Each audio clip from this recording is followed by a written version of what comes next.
Hello बच्चों, तो कैसे हैं आप लोग। तो बच्चों, हम लोग प्रिंसिपल ऑफ मैनेजमेंट की हमारी प्रॉपर प्लेलिस्ट चल रही थी और प्रिंसिपल ऑफ मैनेजमेंट में हमने बेसिकली जो है 5 पार्ट देख लिए हैं। आज हम लोग छठा पार्ट देखेंगे और प्रिंसिपल ऑफ मैनेजमेंट में बच्चों हम लोगों ने जो है हेनरी फ्योल के जो 14 प्रिंसिपल थे उनको एक ट्रिक से पढ़ा था, डैड, पेप्सी और पीसीएस रू, और ये 14 प्रिंसिपल हमारे खत्म हो गए थे। आज हम लोग पढ़ेंगे बेसिकली जो है scientific principle of management. Scientific principle of management basically बच्चों क्या होते हैं? प्रबंध के वैज्ञानिक सिद्धांत या वैज्ञानिक प्रबंध के सिद्धांत। जो वैज्ञानिक प्रबंध के सिद्धांत होते हैं बच्चों, वो बेसिकली हमारे फ्रेडरिक विंसलो टेलर जी का हमारे जो है बिजनेस स्टडीज़ में बहुत बड़ा नाम है। और बेसिकली वो एक मैकेनिकल इंजीनियर थे। मैकेनिकल इंजीनियर थे नहीं बच्चों, वो थे एक मशीन मैन।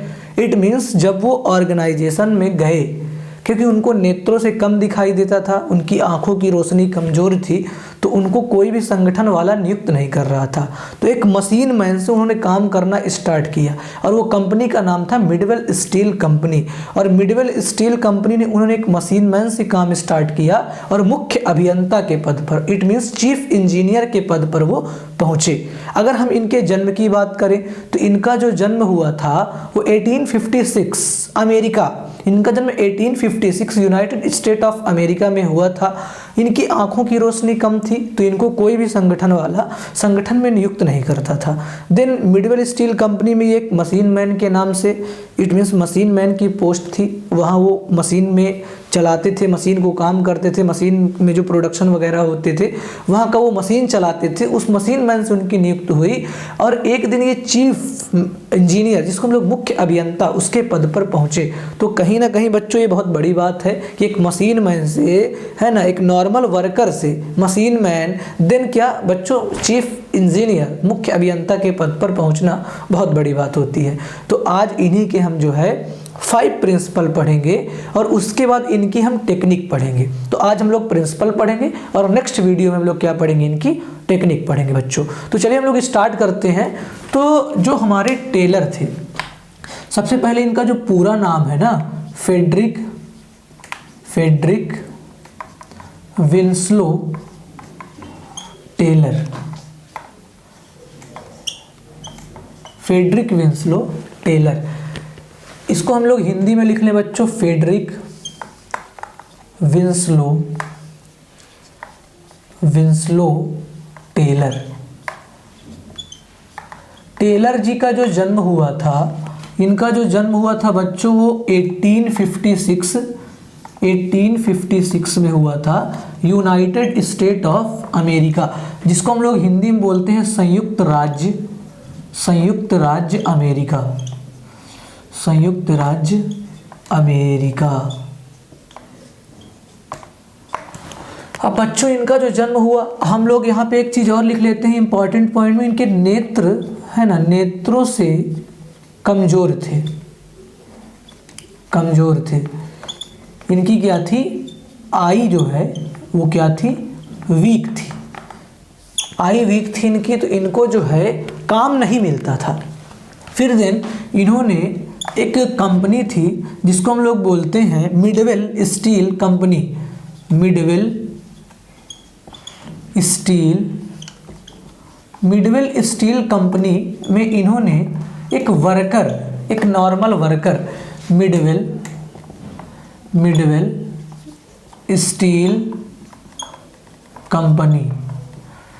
स्टील कंपनी में ये क्या थे? एक वर्कर के पद पर इनका जो है चयन हुआ। एक वर्कर थे, एक सामान्य कर्मचारी थे, और धीरे धीरे कार्य अनुभव होते होते, एक्सपीरियंस होते होते ये क्या बन गए थे?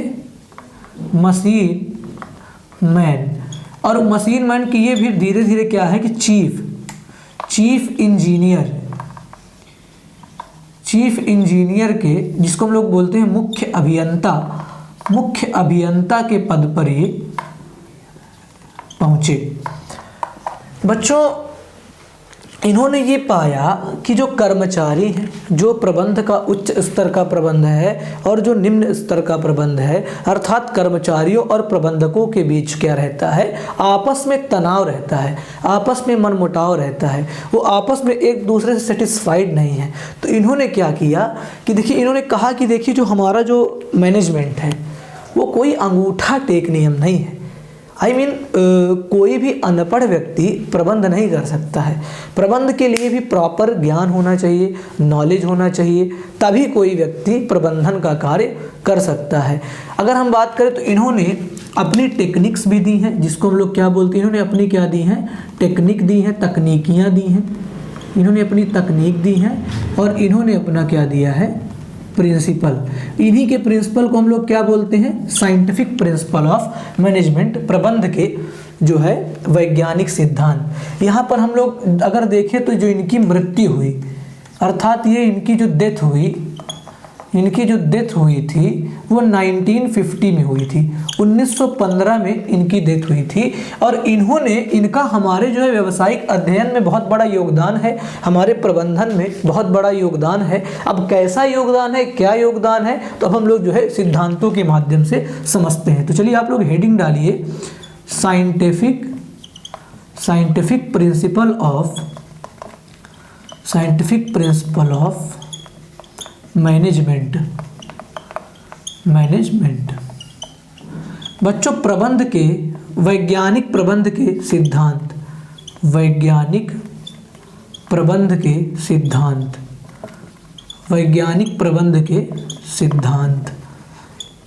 बच्चों, इनके हम लोग 5 सिद्धांत पढ़ेंगे और आपको एकदम भयानक रट जाएगा, बिल्कुल कोई दिक्कतें नहीं होगी।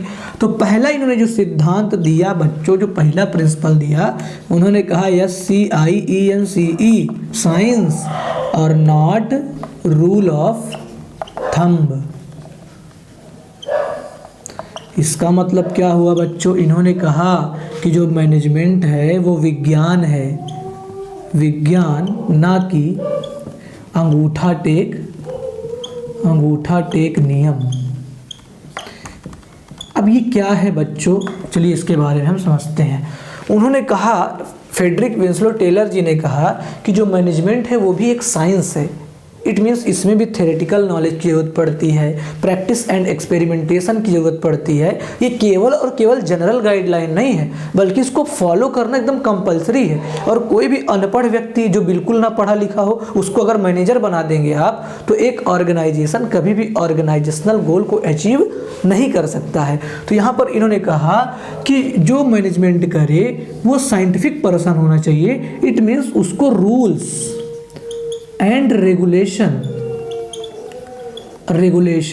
एंड उस सब्जेक्ट का स्पेसिफिक क्या होना चाहिए, नॉलेज होना चाहिए, तभी कोई पर्सन जो है प्रबंधन कर सकता है। तो सबसे पहला प्रिंसिपल क्या है, science not rule of thumb, science not rule of thumb, science not rule of thumb. विज्ञान ना कि अंगूठा टेक नियम, विज्ञान ना कि अंगूठा टेक नियम, विज्ञान ना कि अंगूठा टेक नियम। अब चलते हैं हम लोग दूसरे प्रिंसिपल की तरफ। जो दूसरा प्रिंसिपल था, हार्मनी नॉट डिस्कार्ड।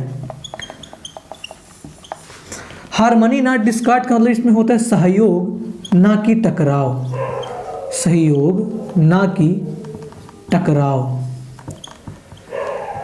इन्होंने दूसरे प्रिंसिपल में दिया कि एवरी जो मैनेजर्स होते हैं वो एक दूसरे का क्या करें, हेल्प करें, उनका सपोर्ट करें, है ना। अब ये नहीं कि आपस में लड़े झगड़ें। अगर हम आपस में लड़े झगड़ेंगे तो क्या कभी हमारा विकास हो सकता है। उन्होंने कहा हार्मनी बना के रखिए, आपस में टकराव मत करिए, एक दूसरे के खिलाफ अंदर मन से भरे मत रहिए।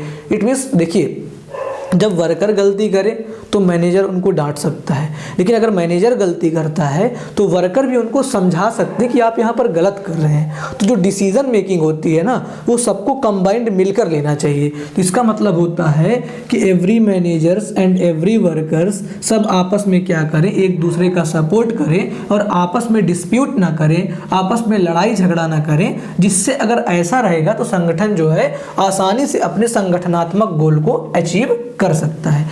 फिर बच्चों, हमारा जो थर्ड प्रिंसिपल है वो है, जो हमारा थर्ड प्रिंसिपल है वो मेंटल रिवोल्यूशन। जिसको हम लोग बोलते हैं मानसिक क्रांति। मानसिक क्रांति, इसमें बताया गया कि देखिए मेंटल को हमारे क्या रिवॉल्यूशन होना चाहिए, है ना, नई नई चीज़ें आनी चाहिए। जैसे मान के चलिए कि कोई प्रबंधक है तो कर्मचारी और प्रबंधक आपस में बातचीत करें, आपस में नई नई स्ट्रेटजीज बनाएं, आपस में नई नई रणनीतियां बनाएं। ये नहीं कि आपस में मनमुटाव रखें और वो अपने कर्तव्यों को अच्छी तरह न निभाएं, वो अपने कर्तव्यों को अच्छी तरह न निभाएं और आपस में एक दूसरे में क्या बना रहे, तनाव बना रहे, टकराव बना रहे। तो ऐसा अगर रहेगा तो कभी भी कोई संगठन संगठनात्मक लक्ष्यों की प्राप्ति नहीं कर सकता है। तो क्या करें, मेंटल रिवॉल्यूशन होना चाहिए, सबका आपस में एक दूसरे के प्रति क्या होना चाहिए, समर्पण होना चाहिए और अपने संगठन के प्रति समर्पण होना चाहिए। तभी कोई संगठन संगठनात्मक लक्ष्यों की प्राप्ति आसानी से कर सकता है। जो फोर्थ प्रिंसिपल है हमारा,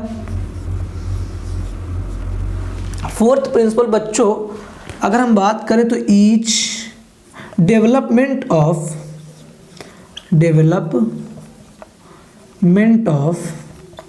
each and every person, each and every person to his or her best efficiency and prosperity। कर्मचारियों का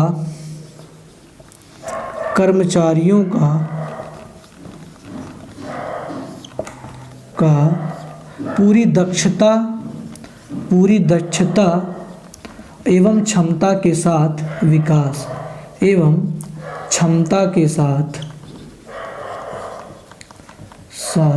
विकास। क्या किया जाए बच्चों कि हर एक कर्मचारी का डेवलपमेंट हो, ईच एंड एवरी पर्सन, जो भी आपके ऑर्गेनाइजेशन में वर्क कर रहे हैं उन सबका डेवलपमेंट हो, है ना, और पूरी प्रॉस्पेरिटी के साथ हो, पूरी एफिशिएंसी के साथ हो, पूरी कार्यकुशलता के साथ हो, पूरी कार्यक्षमता के साथ हो। तभी देखिए अगर कर्मचारियों का, देखिए संगठन का विकास हो रहा है तो कर्मचारियों का भी विकास होना चाहिए। अगर हमारा संगठन ग्रो कर रहा है, अगर हमको जो है प्रतिफल, है ना, जिसको हम लोग सरप्लस बोल रहे हैं, या हमको जो है अच्छा प्रॉफिट रेवेन्यू हमको अच्छा जनरेट हो रहा है, तो क्यों ना हम अपने संगठन में लगाने के साथ साथ अपने एम्प्लॉइयों को भी डेवलप करें, अपने एम्प्लॉइयों का भी विकास करें। जब एक एम्प्लॉई आगे बढ़ेगा तो संगठन हमारा अपने आप आगे बढ़ता है। एक हमारा और बचा है जो कि हमारा है फिफ्थ प्रिंसिपल।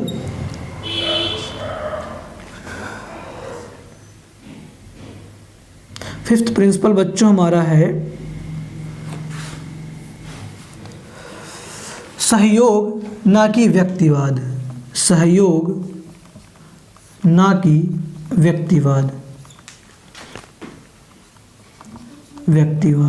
इसको हम लोग इंग्लिश में क्या बोलते हैं बच्चों, हार्मनी नॉट इंडिविजुअल।